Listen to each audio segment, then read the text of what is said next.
하나님 말씀 마태복음 1장 18절로 25절까지 말씀.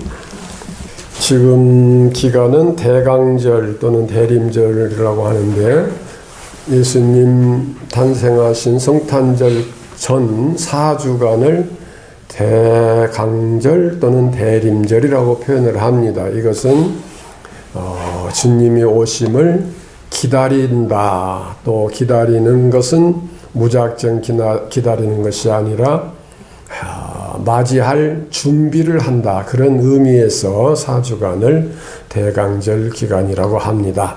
그러면 우리는 예수님을 맞이할 준비를 어떻게 할 것인가? 물론 주님이 구름 타고 재림하시는 그날은 우리가 잘 모르지만은 2000년 전에 예수님께서 이 땅에 탄생하신 그날, 우리로 말하면 생일인데 그 날을 기억하면서 주님이 앞으로 또 재림하실 그 날을 우리가 예상하고 주님이 오신다면은 어떠한 자세로 맞이할 것인가? 그런데 주님이 어떠한 길로 오실 건가? 앞으로 주님이 오실 길이 어떠한 길인가? 이러한 것을 우리가 생각해 볼 필요성이 있습니다.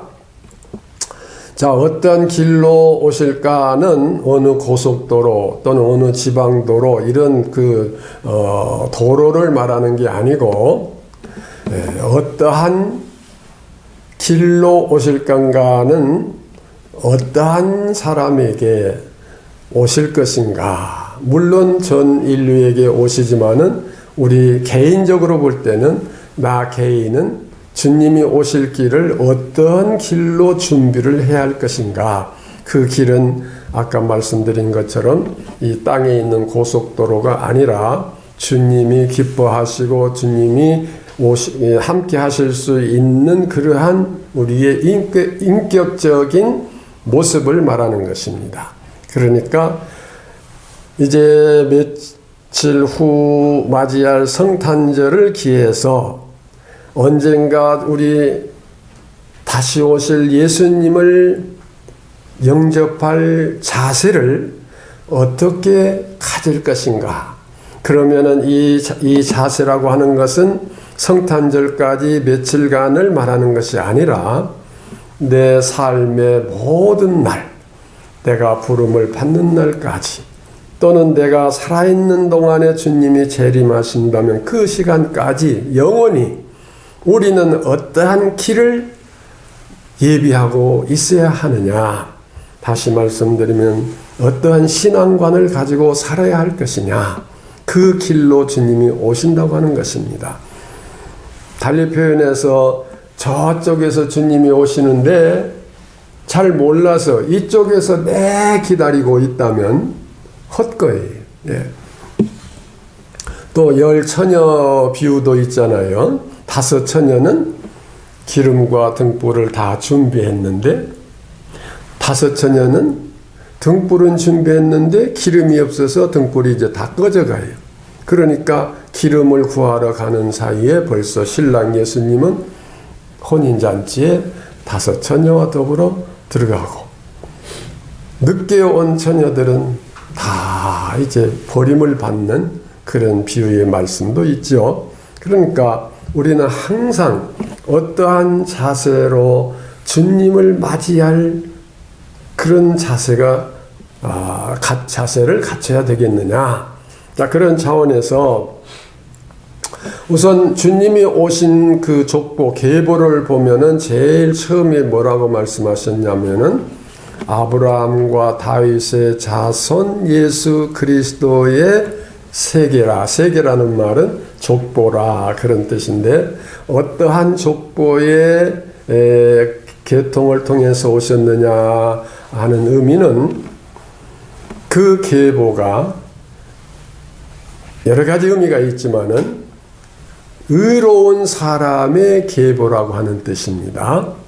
그러면 주님은 의로운 자를 통해서 오신 분이시다. 다시 말하면 아브라함은 믿음의 사람이요. 우리가 의롭게 되는 것은 믿음으로 다 되는 거잖아요. 내가 뭐 잘나고 뭘 잘하고 뭐 내가 어떻게 해서가 아니라 믿음으로 의롭게 되는데, 아브라함을 통해서 계속 나타나는 계보에 아브라함과 또 누구냐 하면 다윗이죠. 다윗은 어떻게 평가돼요? 이런저런 이야기 많이 있지만은 이새의 아들 다윗을 만나니 내 마음에 합한 사람이라. 즉 하나님 마음에 합한 사람. 그건 물론 의인이죠. 네. 그리고 마지막에 예수님 탄생하신 가정에 요셉은 예수님의 육적인 아버지 가정에 오늘 읽은 말씀 속에 이 요셉에 대해서 뭐라고 표현이 됐느냐 하면은 그 남편 요셉은 의로운 사람이라. 의로운 사람이라. 이것을 강조하고 있어요. 뭐 여러 가지 강조할 수도 있죠. 유명한 사람이다, 건강한 사람이다, 뭐 오래 산 사람이다, 여러 가지로 표현할 수 있지만은 하나님께서 가장 귀하게 보시는 면은 의롭느냐 그렇지 못하느냐. 그러니까 다시 이제 요약하면은 예수님 오신 그 계보는, 그 족보를 요약해서 보면은 믿음의 사람 아브라함, 하나님 마음에 합한 사람 다윗, 의로운 사람 요셉, 이렇게 이제 요약해서 볼 수 있고, 그런 가문을 통해서 예수님이 오셨다고 하는 것은 앞으로 주님이 오시는 그 길도 의로운 길을 통해서 오신다. 그럼 의로운 길이 뭐냐 하면은 사람은 누구나 다 죄가 있기 마련이에요. 다윗도 실수가 많잖아요. 예, 뭐 아브라함도 우리가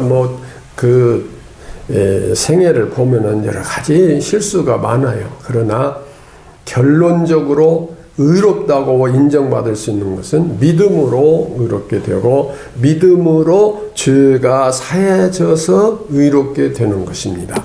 그러니까 주님이 오시는 그 길은 믿음의 사람에게 오시되 그 믿음의 사람은 모든 죄를 다 해결한 의로운 사람이라. 그런데 이 죄를 어떻게 우리가 해결할 수 있느냐?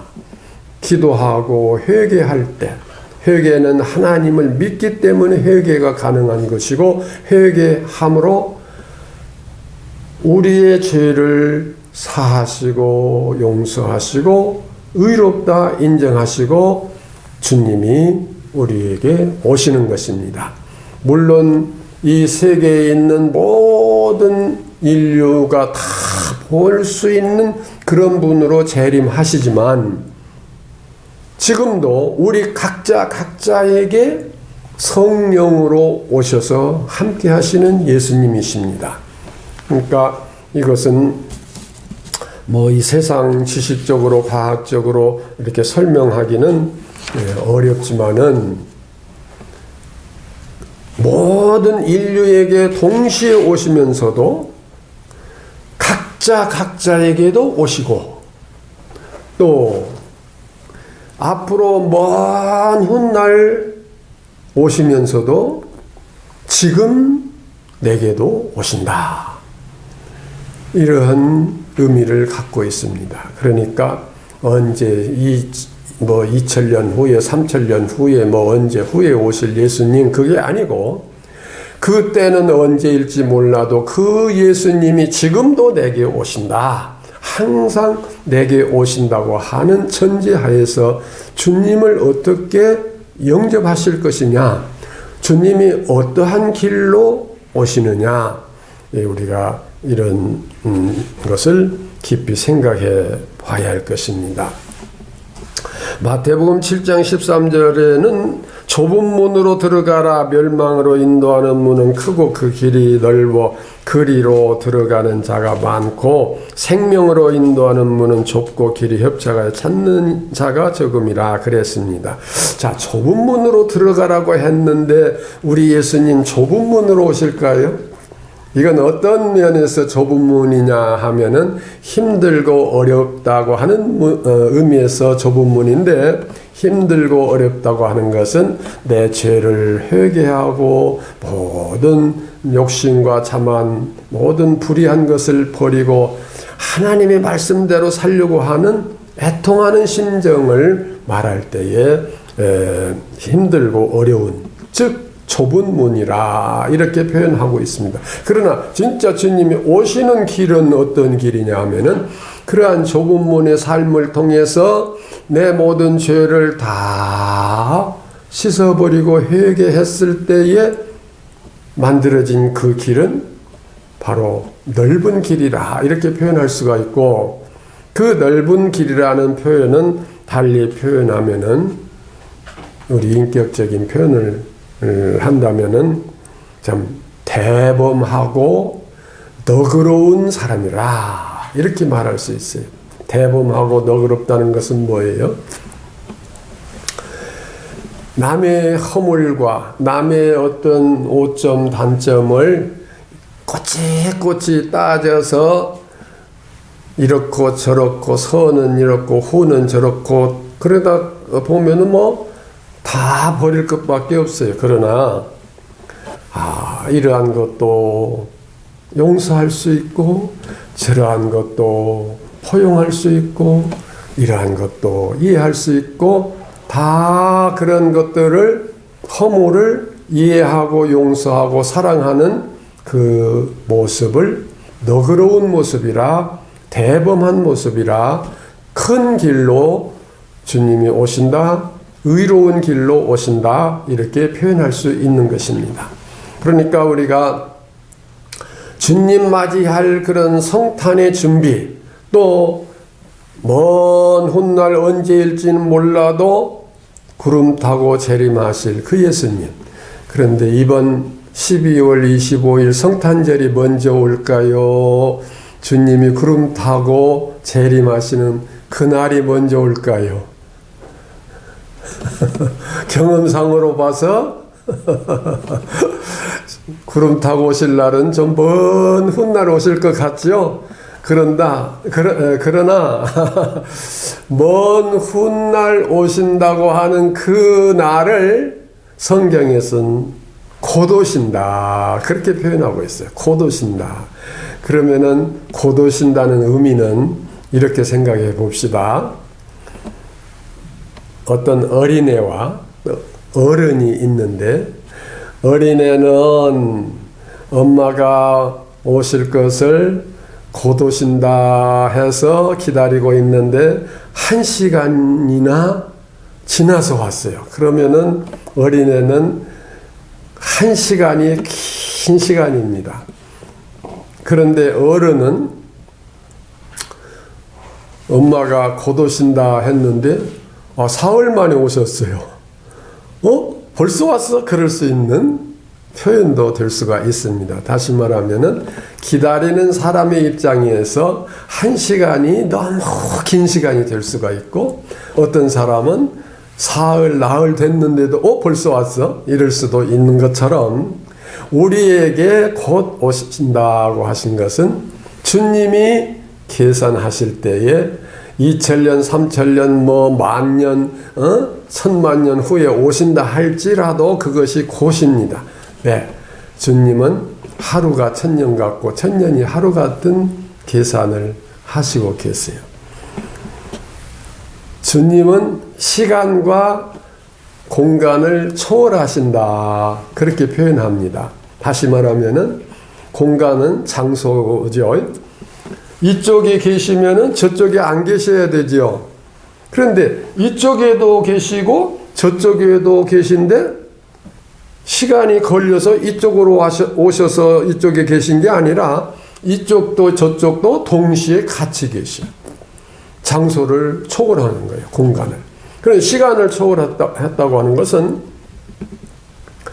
어저께 오신다고 한 것과 내일 오신다고 한 것과 시간이 이틀 차이가 나죠. 그런데 어저께 오신 것도 지금이고 내일 오신 것도 지금이고 언제나 지금 오시는 주님이에요. 그렇기 때문에 우리 신앙과는 언제나 지금 이곳에 오시는 주님을 맞이하는 자세로 살아가야 한다. 그 자세가 대범한 그런 인격, 모든 것을 용서할 수 있고 포용할 수 있는 너그러운 인격이 되어야 된다 하는 것입니다. 바다에는 그 깊은 바다 속에 저 히말라야 산보다 더 큰 산들이 많이 있습니다. 그런데 배가 그 산 위로 지나가는데 왜 안 걸릴까요? 왜 파손 안 될까요? 물이 깊으니까. 그런데 물이 얕은 곳을 큰 배가 지나가게 되면은 어딘가 돌에 걸리고 깨지고 파손되고 그럽니다. 그러나 물이 깊으면 저 바닥에 큰 산이 있어도 배하고는 너무 거리가 멀어서 배가 지나가는데 영어로 표현하면 어떻게 표현할 수 있죠? 그렇죠. 영어로 표현하면은 그 큰 산 위를 배가 지나가는데도 암시렁치로 않소? 무슨 말이야? 아무렇지도 않다 하는 말을 저 전라도에서는 암시랑치도 않소. 그것을 미국 사람 보고 해보라고 했더니 암시렁치도 않소? 좀 여담이지만은 잘 생각해 보세요. 아무리 큰 산이 있어도 배가 지나갈 때 아무렇지 않는 것은 물이 깊기 때문이에요. 다시 말하면 이 물은 성령과 같은 것인데 우리가 성령이 충만하면은 누구의 허물도 누구의 잘못도 다 용서할 수 있는 힘이 생겨요. 능력이 생겨요. 거기에는 깊은 바다 같은 길이 만들어져요. 그래서 주님이 그 길로 오시는데 아무렇지 않게 걸리는 것 없이 잘 오실 수 있다. 이런 표현입니다. 그러니까 이 물은 성령인데 성령을 어느 때 우리에게 선물로 주시느냐 하면은 죄를 회개하면 성령을 선물로 주신다 그랬습니다. 그래서 회개하는 심령으로 늘 주님을 경외하는 중심을 가질 때 성령이 오셔요. 그러면 성령이 우리 속에 와서 역사하실 때는 누구를 보아도 누구의 잘못을 보아도 예를 들어서 잘못을 보았을 때 그래도 괜찮아 이런 뜻이 아니고 누군가가 잘못했을 때 안 됐다 불쌍히 여길 수 있는 마음과 그를 사랑하고 용서하고 포용할 수 있는 마음이 우리에게 오는 것인데 뭐 잘못도 그 죄를 지어도 그냥 그걸 내버려 두자 그런 뜻이 아니에요. 용서하고 사랑하고 포용할 수 있는 것이 이게 사랑이고 성령이에요. 성령이 오시면 이와 같은 인격체가 되어지고 그 인격은 바로 바다로 표현한다면 물이 깊어서 밑에 아무리 큰 산이 있어도 배가 지나가기에 아무 이상이 없다. 그런 의미를 갖는 것입니다. 그런 거로 성령이 충만한 사람에게 주님은 오신다. 그럼 우리는 성탄절을 맞이할 준비, 앞으로 재림하실 예수님을 영접할 준비, 어떤 자세가 되어야 되느냐? 내 마음속에 성령 충만한 그런 믿음의 자세가 되어야 된다 하는 것입니다. 믿음의 그 자세는 곧 의로운 사람이라고 하는 요셉과 같은 거예요. 요셉은 마리아가 잉태된 것을 봤을 때에 그것을 가만히 끊고자 했어요. 왜냐하면 그 내막을 아직 알기 전에는 그것이 부정한 것이고 불의한 것이기 때문에 가만히 끊고자 했는데 천사가 와서 그것을 깨닫게 하지요. 잘 알게 설명을 합니다. 그러니까 처음에 잘 몰랐을 때는 가만히 끊고자 하는 사람, 다시 말하면 남의 잘못, 남의 허물을 어떻게든지 그냥 뒤집어 엎어서 더 드러내고 하려는 게 아니라 가만히 끊으려고 하는 자세가 그게 의로운 사람의 자세예요. 그래서 성경은 표현하기를 그렇게 표현하고 있어요. 그 남편 요셉은 의로운 사람이라 저를 드러내지 아니하고 가만히 끊고자 하여 이 일을 생각할 때에 이렇게 기록되어 있습니다. 요즘에 그 앞으로 선거를 대비해서 그 출마한 분들이 어떻게 하든지 상대편의 어떤 허물, 상대편의 어떤 실수, 범죄한 거 그거 그냥 들춰내려고 애를 쓰고 하나 이만큼만 어디서 알았다면 그냥 이렇게 뻥튀기 해서 또 방송에다가 뭐 신문에다가 이렇게 발표하고 그런데 좀 어렵지 못해요. 네. 그런 것도 잘 덮어줄 수 있고 허물도 용납할 수 있고 그럴 수도 있겠지요 하고 이해해주고 그런다고 해서 자기 표가 깎이는 거 아니에요. 그런다고 해서 자기가 뭐 없어지는 게 아닌데 이 세상 사람들은 보면은 어떻게 하든지 남을 내려 깔고 허물 들춰내고 짓밟고 올라가서 내가 더 잘 되려고 하는 그런 속성들을 가지고 있어요.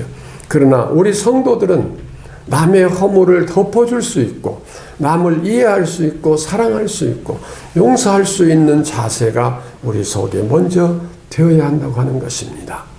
그러한 마음속에 주님은 이미 오셔서 함께 계시요.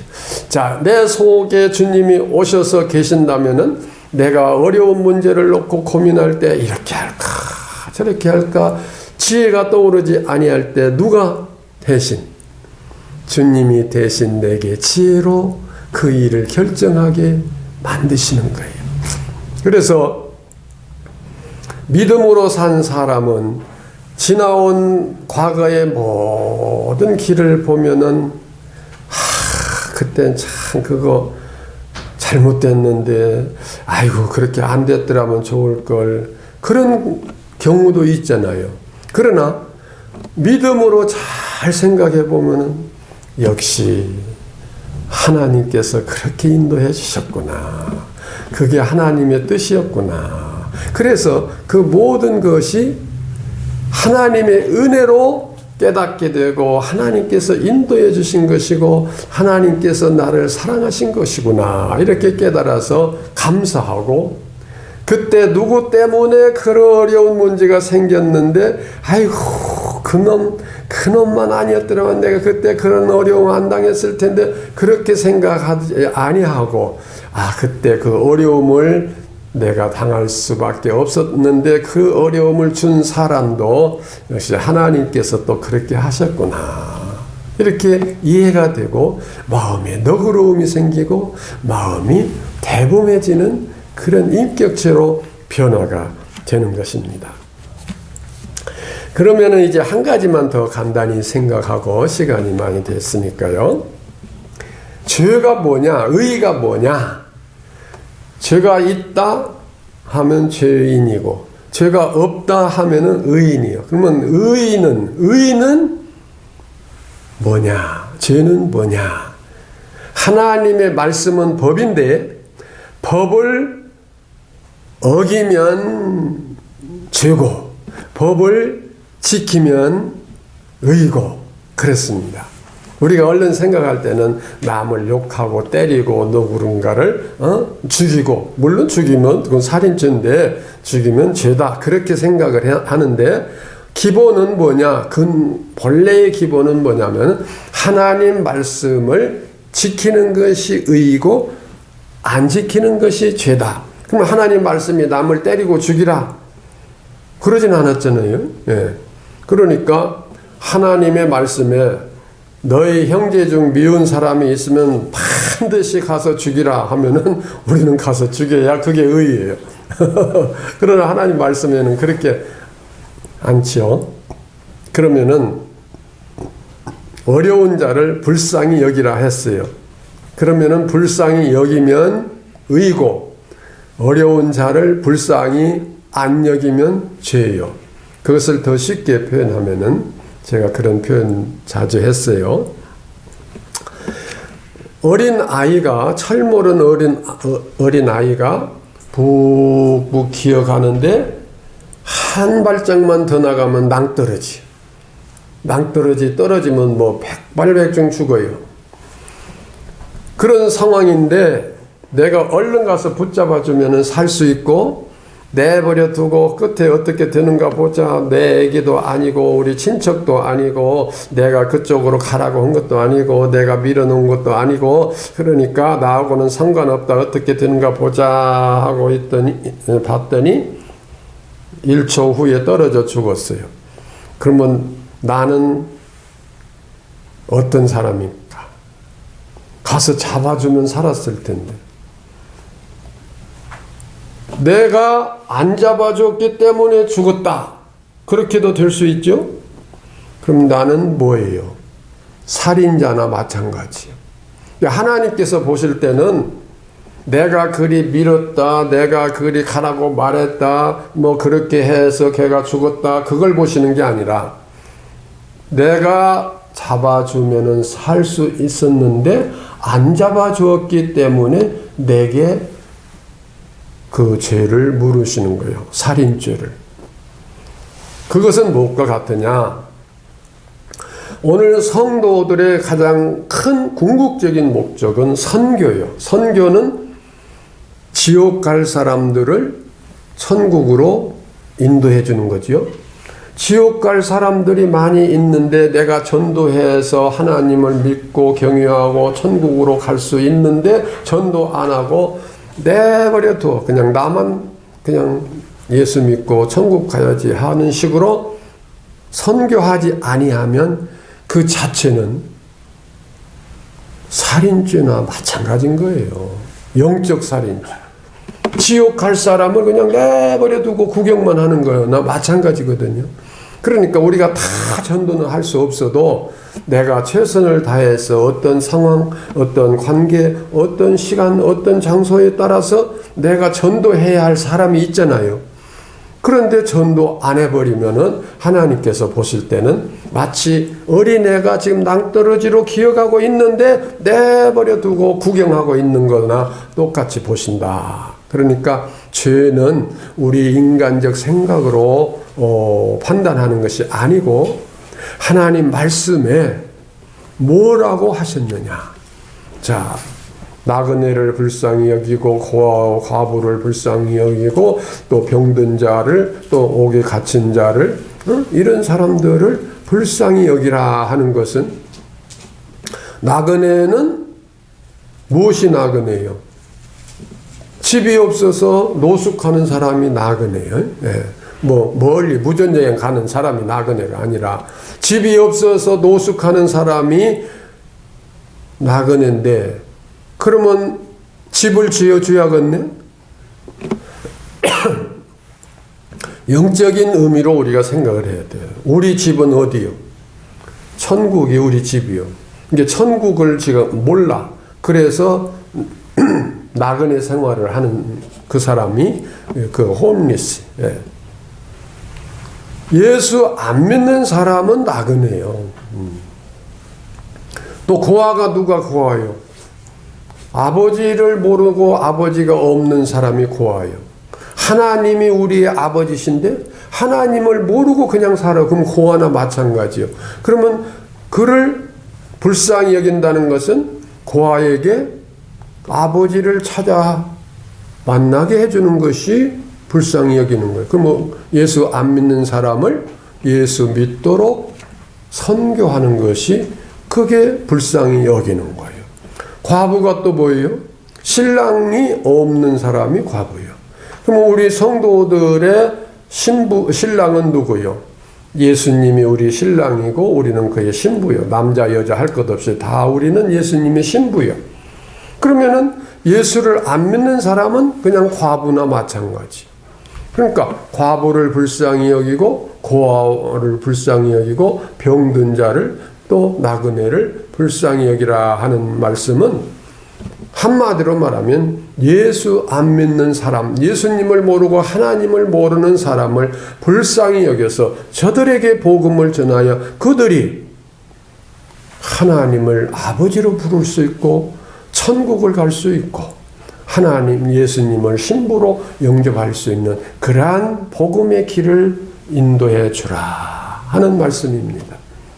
그러니까 우리가 성탄절을 맞이하면서 제일 큰 일은 막 선물 나눠주는 것도 좋은 일이에요. 예수님이 우리에게 오셔서 우리를 구원해 주셔서 감사합니다.